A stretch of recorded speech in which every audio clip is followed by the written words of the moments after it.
بعد قال سبحانه وتعالى في كلامه المجيد وقال النبي وقوله ولا أسألكم عليه أجرا من المودة والقربى صلوات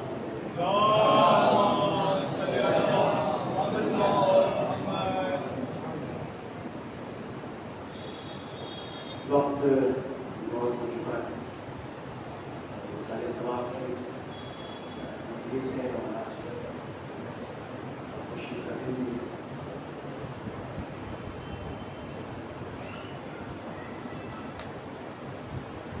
قرآن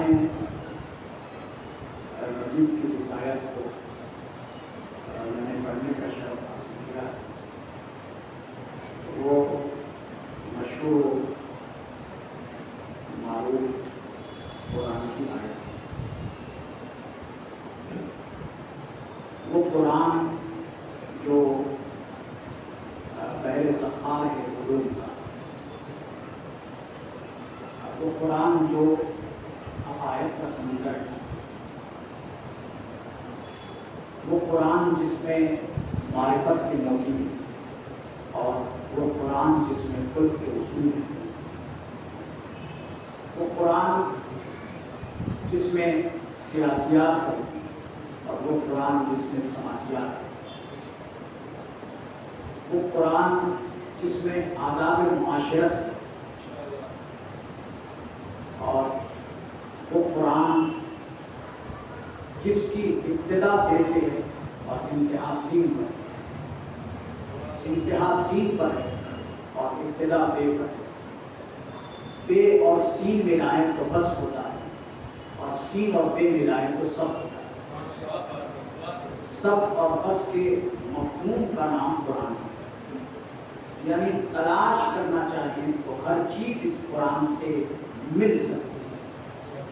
اس قرآن کی گہرائی اتنی ہے کہ اس گہرائی تک سوائے محمد و آل محمد کے کوئی جا نہیں سکتا. تو قرآن ہے جس کا ایک ایک زیر، ایک ایک زبر، ایک ایک جزم، ایک ایک تشدید پر ہم سبھی کا اعتقاد محکم ہے. آپ شروع کرتے ہیں جب قرآن کی آیت کو تو کچھ حروف مقطعات آپ کو ملتے ہیں جسے بسم اللہ الرحمن الرحیم الف لام میم. پھر آپ کچھ ایسے لفظ کو دیکھتے ہیں جس میں آپ کو یہ ملتا ہے الف لام را. تو دونوں کے تحریک کا انداز الگ ہے. یہاں بھی الف لام میم ہے اور وہاں بھی الف لام میم. جہاں الف لام میم پڑھا جاتا ہے اور وہاں الف لام را پڑھا جاتا ہے.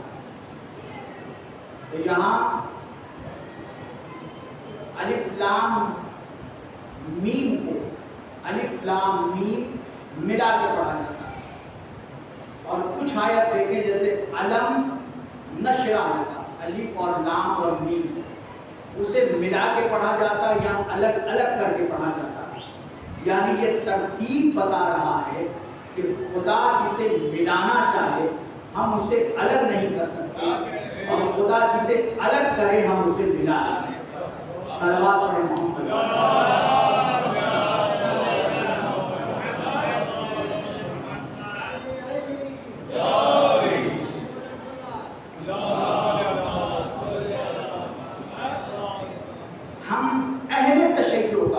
اعتقاد ہے قرآن کی ایک ایک آیت پر، ایک ایک لفظ پر، ایک ایک زیر و زبر پر، ایک ایک جزم پر، ایک ایک تشدید پر.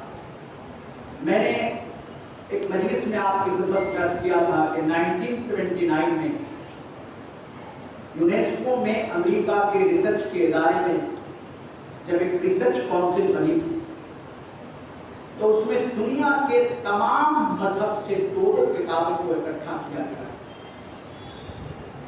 جب مذہب اسلام کی طرف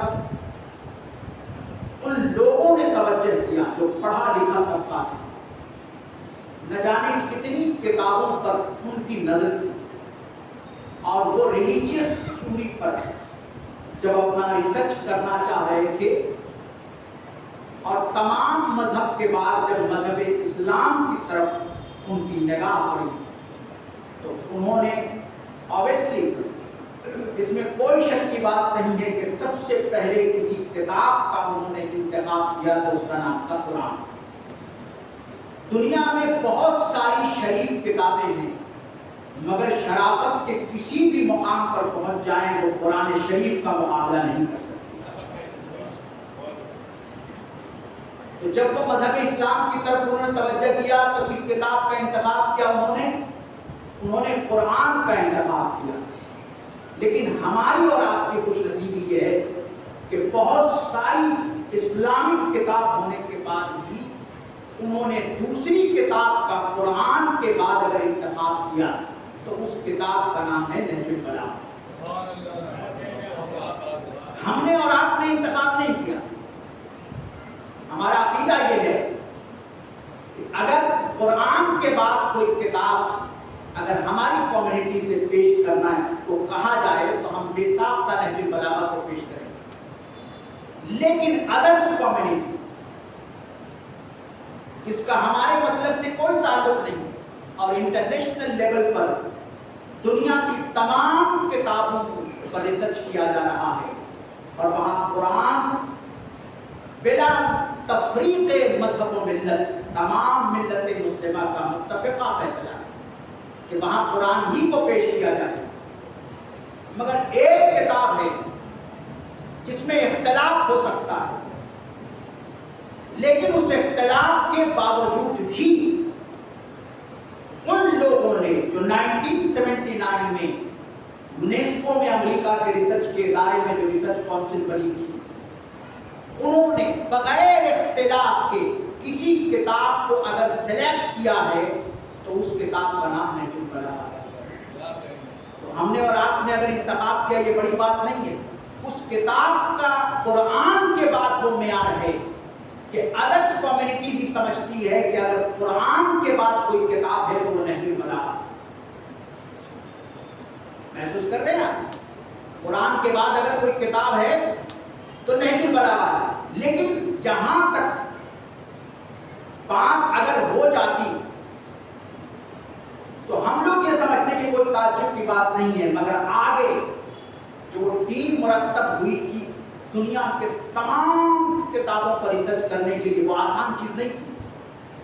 آج ہم اگر 5 منٹ کی آپ کے سامنے اگر تقریر کرتے ہیں تو کچھ ایسا پہلو ضرور ہوتا ہے، اس میں کچھ ایسے لفظ ضرور ہوتے ہیں کہ جس میں آپ کہہ سکتے ہیں کہ مولانا یہ آپ نے کہاں سے پڑھا اور کیسے پڑھی۔ ہو سکتا ہے کہ سمجھانے میں کمی رہ گئی ہو سکتا ہے کہ سمجھنے میں کمی رہ گئی۔ جہاں پورے مذہب کی کتاب کا ریسرچ ہو رہا ہے تو وہ جاہل لوگ تو نہیں ہوں گے، وہ بہت پڑھے لکھے لوگ ہوں گے۔ انہوں نے اپنی زندگی میں کتابوں کو صرف دیکھا نہیں ہوگا بلکہ کتابوں کو پڑھا ہوگا، اور صرف پڑھا ہی نہیں ہوگا بلکہ کتابوں کو سمجھا بھی ہوگا۔ معاشرے میں خلفشار کیوں پیدا ہوتا ہے کہ معاشرے میں کتاب کے سمجھنے والے کم ہیں، کتاب کے دیکھنے والے زیادہ ہیں۔ خلفشار کیوں ہوتا ہے؟ آپ ایک لائبریری میں گئے، وہاں 10,000 کتابیں رکھی ہوئی ہیں، آپ نے دیکھ لیا۔ ہم اور آپ خوش فہم مبتلا ہیں کہ ہم نے دیکھ لیا، اس کا مطلب یہ ہے کہ ہم نے سب کچھ پڑھ لیا۔ ایسا سب نہیں سمجھتے مگر اکثر ایسا سمجھتے ہیں۔ تو یہاں جو معاشرے میں خلفشار ہوتا ہے وہ کس بنا پر ہوتا ہے؟ کتاب کو دیکھ کر یہ گمان کر لے جانا کہ ہم نے کتاب کو سمجھ لیا۔ کتاب کو دیکھنا کی پہلی منزل ہے، اس کے بعد دوسری منزل آتی ہے کتاب کو پڑھنا، اس کے بعد تیسری منزل آتی ہے کتاب کو سمجھنا۔ مگر ہر انسان کی سمجھداری ایک جیسی نہیں ہوتی۔ ہو سکتا ہے جو بات میں نے سمجھی وہ آپ نے نہ سمجھی ہو سکتا ہے جو بات آپ نے سمجھی ہو کسی پڑھے لکھے انسان نے کسی اور انداز سے سمجھا۔ تو سب کے سمجھنے کا انداز اس کے ایجوکیشن بیک گراؤنڈ پر ہوتا ہے۔ جس طرح کا اس کا ایجوکیشن ہوگا اس طرح سے وہ بات کو سمجھے گا۔ تو جو اتنے بڑے ریسرچ کے ادارے میں تمام دنیا کی کتابوں کو ریسرچ کر رہے تھے وہ ہم جیسے تو نہ، سمجھنے میں، سمجھانے میں، پڑھنے میں، پڑھانے میں کہیں نہ کہیں وہ تعلیم یافتہ بھی تھے اور سند یافتہ بھی تھے۔ آج ہمارے یہاں دوسرا پرابلم کیا ہے کہ ہم سند یافتہ تو ہیں مگر تعلیم یافتہ نہیں ہیں۔ دنیا میں کیا ہے؟ سند یافتہ لوگ۔ کیا نقل سے لوگ پاس نہیں ہوتے؟ کیا پاس ہونے میں سیٹنگ نہیں ہوتی؟ سب کچھ ہوتا ہے۔ تو ہم ان تمام کرپشن سے سند یافتہ تو ہو جاتے ہیں مگر تعلیم یافتہ نہیں ہوتے۔ جب سند یافتہ کے پیچھے آپ چلیں گے تو ہو سکتا ہے گمراہ ہو، مگر تعلیم یافتہ کے پیچھے چلیں گے تو ہدایت کے پیچھے صلوات پڑھیں محمد۔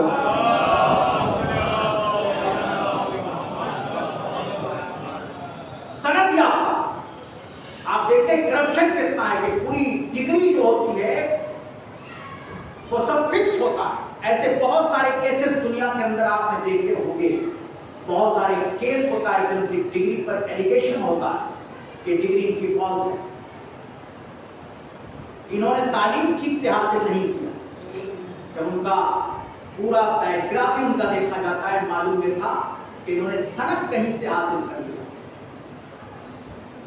تو تعلیم یافتہ ہونا اور ہے۔ تو جن ریسرچ کے ادارے میں جو لوگ بیٹھے ہوئے تھے وہ سند یافتہ بھی تھے اور تعلیم یافتہ بھی تھے۔ جب انہوں نے قرآن اور نہج البلاغہ دونوں کا مطالعہ کیا تو کیا کہتے ہیں؟ قرآن اور نہج البلاغہ کے مطالعے کے بعد کہتے ہیں کہ میں نے قرآن اور نہج البلاغہ دونوں کا مطالعہ کیا اور مطالعہ کرنے کے بعد میں اس نتیجے پر پہنچا ہوں کہ یا قرآن علی نے لکھی ہے، نہج البلاغہ خدا کی کتاب ہے۔ محسوس کر رہے ہیں آپ؟ تو وہ لوگ کہہ رہے ہیں یا قرآن علی نے لکھی ہے یا نہج البلاغہ خدا کی کتاب ہے۔ تو ہم اس کے ماننے والے ہیں کہ جو ناٹ آئیڈیل آف اہل تشیع، صرف وہ اہل تشیع کے لیے آئیڈیل نہیں ہے بلکہ پوری کمیونٹی کے لیے، پوری دنیا کے لیے، پورے یونیورسل کے لیے، جہاں جہاں حدود کائنات ہے وہاں کے لیے میرا مولا مشعل راہ، مشعل راہ کہ دوسرا یہ رائے قائم کر سکتا ہے۔ کسی اور ایک ریسرچر نے جب نہج البلاغہ کا مطالعہ کیا تو اس نے کہا کہ میں نے نہج البلاغہ کا مطالعہ کیا ہے اور اس نتیجے پر پہنچا ہوں کہ یا کائنات کو تو نے پیدا کیا ہے یا کائنات تیرے سامنے پیدا ہوئی، یا کائنات کو تو نے پیدا کیا ہے یا کائنات تیرے سامنے پیدا ہوئی ہے۔ تو محسوس کرے کہ ہم اس کے ماننے والے ہیں، ہم اس سے عقیدت رکھتے ہیں، ہم اس سے محبت رکھتے ہیں۔ ہمارا ایمان ہے قرآن کے ایک ایک لفظ پر، ایک ایک حرف پر۔ دنیا بدل سکتی ہے، قرآن نہیں بدل سکتا۔ میں اس کی مثال دوں، میرا روڈ کی، اس شہر کی جو انفراسٹرکچر کی جو کیفیت تھی 100 ایئرس بیفور کیا تھی؟ جہاں نشیب و فراز تھے آج وہاں سڑکیں آپ کو دکھیں گی، جہاں مکان نہ تھے وہاں آپ کو مکان دکھیں گے، جہاں آبادیاں نہ تھی وہاں آبادی دکھے گی۔ دنیا کے انفراسٹرکچر کو دیکھ لیجیے، جہاں آپ کو ایک وقت میں تالاب ملا کرتا تھا آج وہاں بستیاں آباد، جہاں ایک زمانے میں بستیاں تھیں آج وہاں پانی کا حصہ، جہاں پانی اور بستی کا حصہ ایک زمانے میں پایا جاتا تھا آج وہاں پہاڑ کے حصے آپ کو محسوس ہوتے ہیں۔ جو چھوٹے دیہات تھے وہ قصبوں میں بدل گئے، جو قصبے تھے وہ شہر میں بدل گئے، جو شہر تھے وہ بڑے شہر میں بدل گئے، جو بڑے شہر تھے وہ بہت بڑے شہر میں بدل گئے، جو بہت بڑا ملک تھا وہ ٹکڑوں میں بدل گیا، کئی ملکوں میں تبدیل ہو گیا۔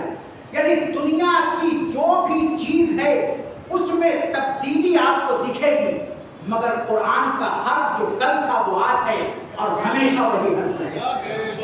صلوات پڑھیں محمد والے۔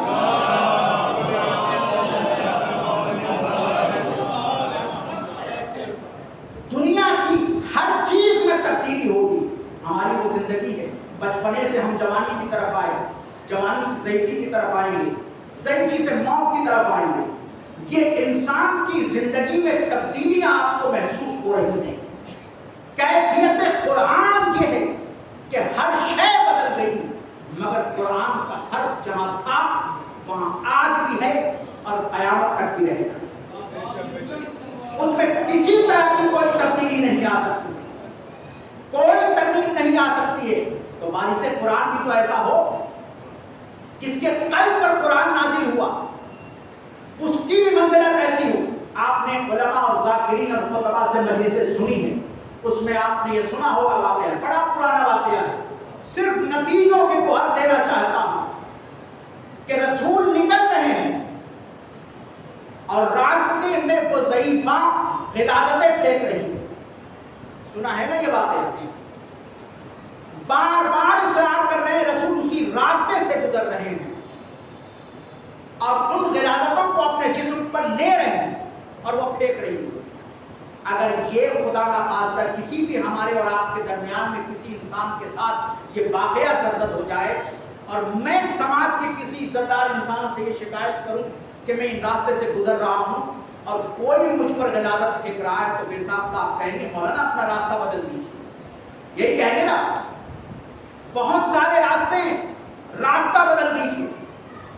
میں عالم تصور میں رسول سے کہوں گا یا رسول اللہ آپ راستہ بدل دیتے, دوسرے راستے سے جاتے, اسی راستے سے کیوں جا رہے ہیں کہ جہاں پہ وہ ضعیفہ آپ کے بدن پر کوڑے اور کٹکٹ پھینک رہی ہے. تو میرا عقیدہ کہے گا عجب نہیں کہ رسول جواب دیں کہ میں راستہ بدلنے نہیں آیا ہوں, امت کا راستہ بدلوانے آیا ہوں.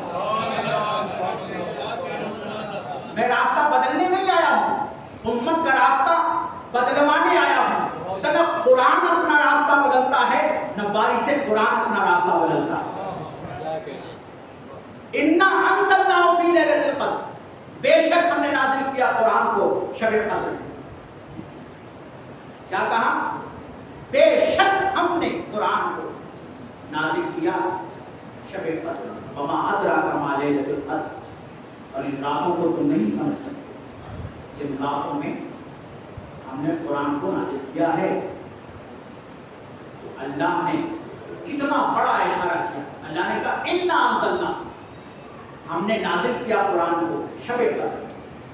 وما ادراک, تم درک نہیں کر سکتے ان راتوں کو کہ جس رات میں ہم نے قرآن کو نازل کیا. جب اس رات کو ہم نہیں سمجھ سکتے کہ جس رات میں قرآن نازل ہوا, تو اس ذات کو کیسے سمجھ سکتے کہ جس ذات میں قرآن نازل ہوا. اس ذات کو ہم کیسے سمجھ سکتے کہ جس ذات پہ قرآن نازل. لا ریب فیہ, قرآن وہ کتاب ہے کہ جس میں شک کی کوئی گنجائش نہیں.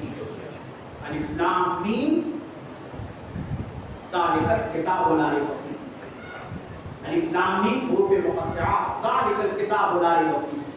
یہاں علماء اس طرح اس چیز کو بیان کرتے ہیں, ذالک الکتاب لا ریب فیہ, قرآن وہ کتاب ہے جس میں شک کی کوئی گنجائش نہیں.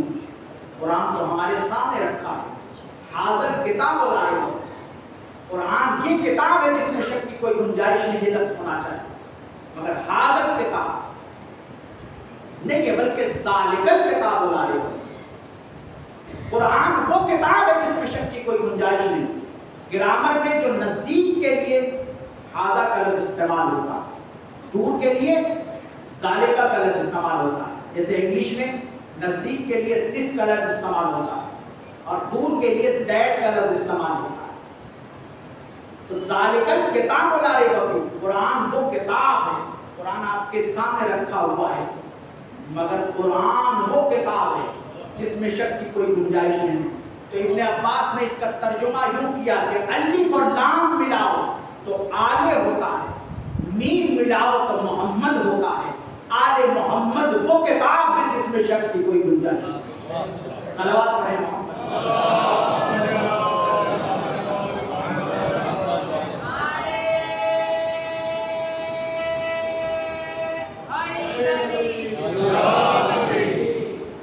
آل محمد وہ کتاب ہے جس میں شک کی کوئی بھی گنجائش نہیں, ذرہ برابر نہیں. نہ قرآن میں نہ وارث قرآن میں. انی تارک فیکم الثقلین. رسول اسلام کیا کہہ رہے ہیں؟ دو وزنی چیزیں تمہارے درمیان چھوڑے جا رہا ہوں. ثقل عربی میں وزن کو کہتے ہیں بڑے آسانی سے سمجھانے کی کوشش کروں گا ربط مسائل. ثقل عربی میں وزن کو کہتے ہیں. انی تارکم فیکم الثقلین، میں تمہارے درمیان دو گراں قدر چیزیں چھوڑے جا رہا ہوں. مجھے یہ اختیار ہے کہنے کا کہ میں اپنی غذا چھوڑ کے جا رہا ہوں. مجھے یہ اختیار ہے یہ کہنے کا کہ میں اپنی انگوٹھی چھوڑ کے جا رہا ہوں. مجھے یہ اختیار ہے یہ کہنے کا کہ میں اپنی گھڑی چھوڑ کے جا رہا ہوں. مگر یہ خلاف اخلاق ہے. مجھے اختیار نہیں اس بات کا کہ میں کہوں کہ میں ممبر چھوڑ کے جا رہا ہوں، میں یہ مائک چھوڑ کے جا رہا ہوں، میں یہ کیمرہ چھوڑ کے جا رہا ہوں. یہ لفظ نہیں استعمال کر سکتا. کیوں؟ بے ساختہ مجمع کا کوئی بھی انسان کہہ سکتا ہے مولانا جو چیز آپ لے کے آئے ہیں اسے تو آپ چھوڑ سکتے ہیں، جو چیز آپ لے کے نہیں آئے ہیں اسے آپ نہیں چھوڑ سکتے. رسول نے کیا کہا؟ ان کی تارکم فیکم الثقلین، میں دو گراں قدر چیزیں تمہارے درمیان چھوڑے جا رہا ہوں. اس کا مطلب یہ ہے کہ رسول یہ کہہ رہے ہیں کہ میں تن و تنہا وہاں سے نہیں آیا، جہاں سے میں آیا ہوں وہیں